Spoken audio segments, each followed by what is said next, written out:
Hi guys, welcome back, and we're now going to look at the chorus part of this song. Now the chorus part is the bit that sounds a little like this. And it's a real kind of build-up sound. I really like it. Keep going.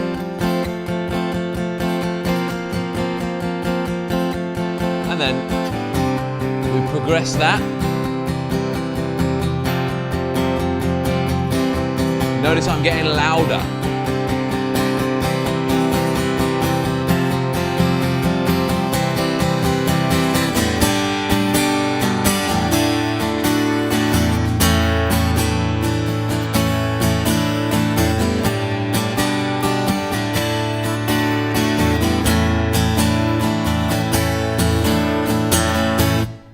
So that's what the chorus sounds like. Now, one is we need to get those dynamics in there. So we need to make it sound smaller and then bigger and bigger and bigger and gradually get to this massive explosion at the end of the chorus. And that's going to be a big part of that. Now, secondly, we obviously need to learn the chords. So first things first, we're now moving into an F sus2 chord. So we're kicking off with that chord, okay? So F sus2, we can do it with the bar, but actually in this instance, I'm not doing it with the bar because I only deliberately want these three notes anyway. And I'm basically going from F sus2 for a bar, F major for a bar, F sus4 for a bar, and then back to F major. And I'm repeating that again.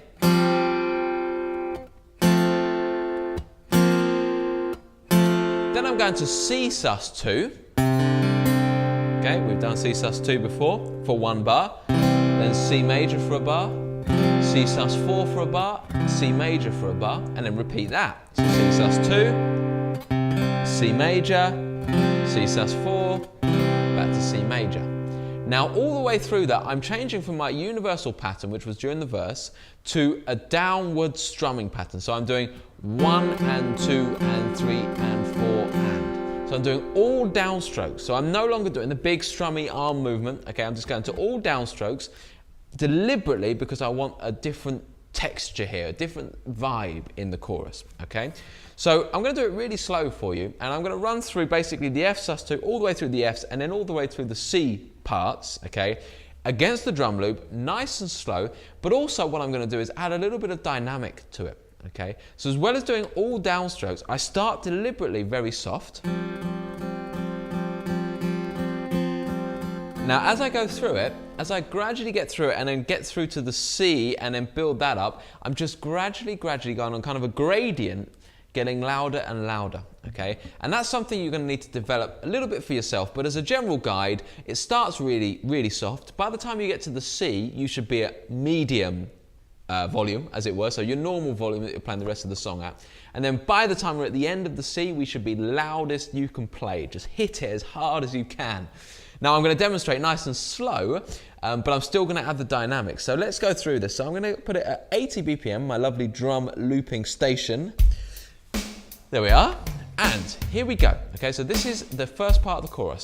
So 1, 2, 3, 4, all downstrokes.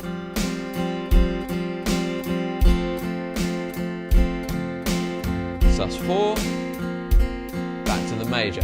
Still nice and soft. I'm going to get a little bit harder now. And sus4,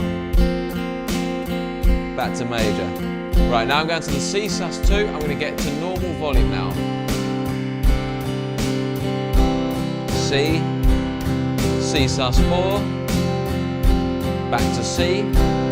I'm going to get louder now, start to get louder, C sus2, C, C sus4, getting really loud, C.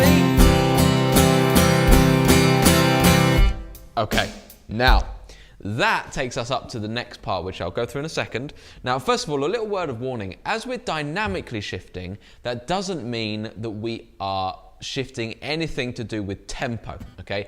And that is a common mistake for beginners and even slightly more experienced players playing in bands, the temptation to speed up when you're dynamically getting more kind of increasing dynamics. So it's something that you've got to be aware of, and it's why you need to be practicing against audio tracks and drum loops and stuff like that, because it's very, very tempting to, as you get louder,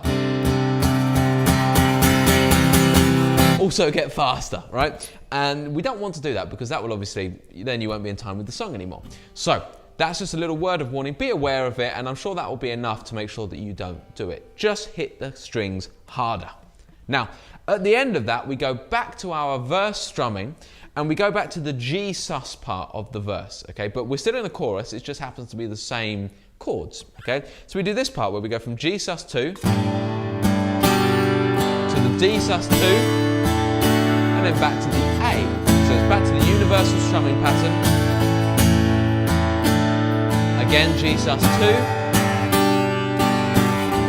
D sus2,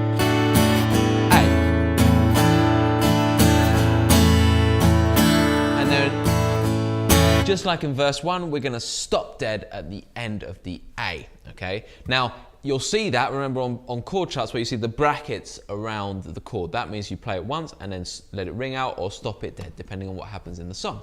So, let's go through. What I'm going to do is I'm going to go through verse 2, okay, into the chorus and then just quickly come out of the chorus into the next verse, just so you start getting the idea of it.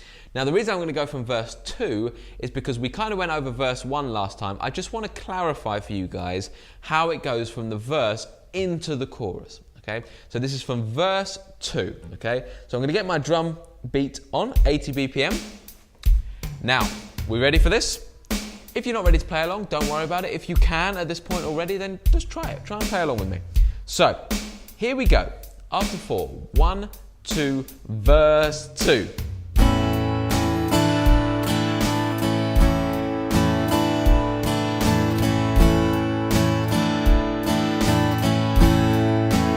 E.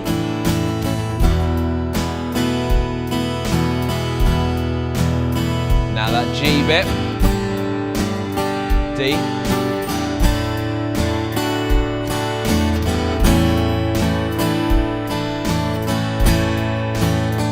G. D. Right, we're going into chorus. Ready? And 4 and 3, 4, 1, 2, 3, 4, 1. Okay, remember your sus chords here. So you see how I dropped the dynamics, now I'm playing softer.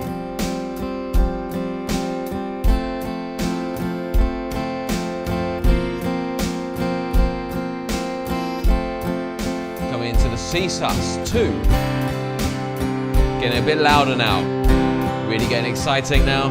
sus4.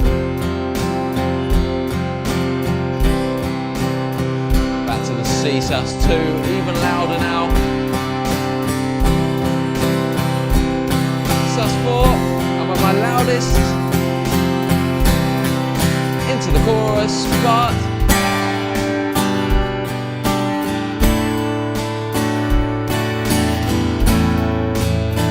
So we're still in chorus.